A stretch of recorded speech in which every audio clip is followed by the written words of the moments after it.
Ah, Philippe, Pradel, des rapaces, tu veux me dire quelque chose? Oui, rapide. Et les plaques.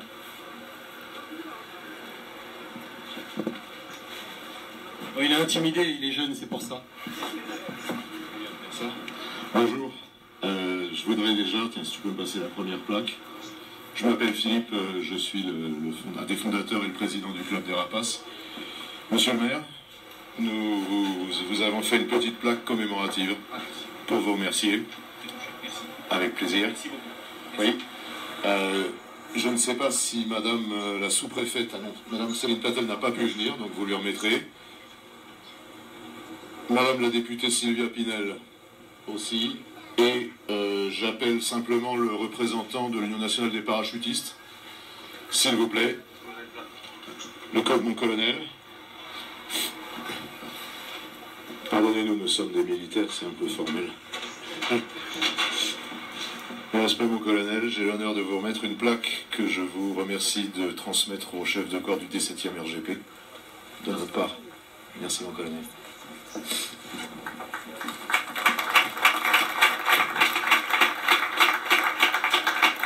Kiki m'a demandé de préparer une présentation. Je souhaiterais la faire. Je vous demande 2 minutes de patience.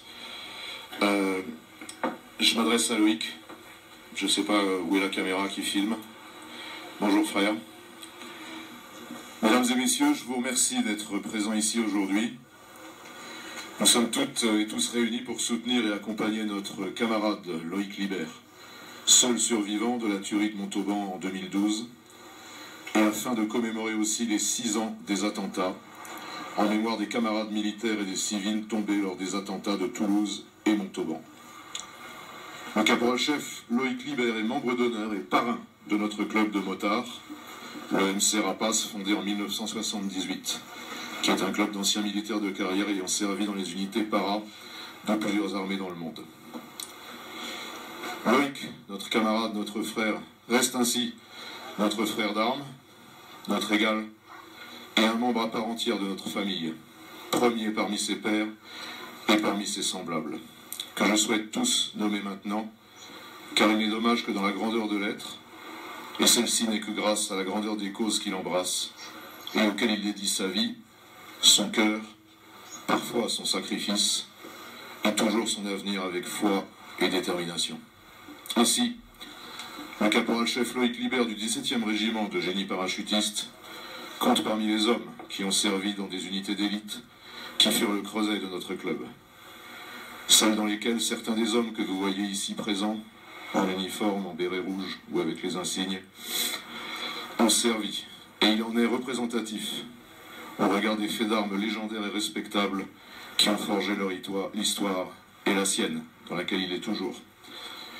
Je citerai le 1er, 3e, 8e régiment de parachutistes d'infanterie de marine, le 1er régiment de chasseurs parachutistes et le 13e régiment de dragons parachutistes, le 2e régiment étranger de parachutistes de Légion étrangère, le 1er régiment d'infanterie de marine, les commandos de marine Kiefer, Jaubert, Hubert, Trépel et de Penfentenio, le 2e bataillon de commando des forces armées belges, la 82e division aéroportée et le 504e bataillon parachutiste des forces américaines, et finalement les régiments parachutistes Highlanders de la princesse Patricia et l'unité des forces spéciales JTF-2 des forces canadiennes. Ainsi, notre camarade, notre frère est-il, telle l'histoire de l'humanité, qui prévaut toujours face à l'adversité et à la barbarie, immortel, fier et fort pour toujours, car il représente tout ce en quoi des milliers de ses semblables et de ses camarades ont prouvé qu'ils croient, comme il l'a fait en s'engageant dans les forces françaises et en servant autrui, fût-ce au risque de sa vie ou de sa santé. Je vous invite à saluer, avec beaucoup de respect, d'amour et d'amitié, le caporal-chef Loïc Liber.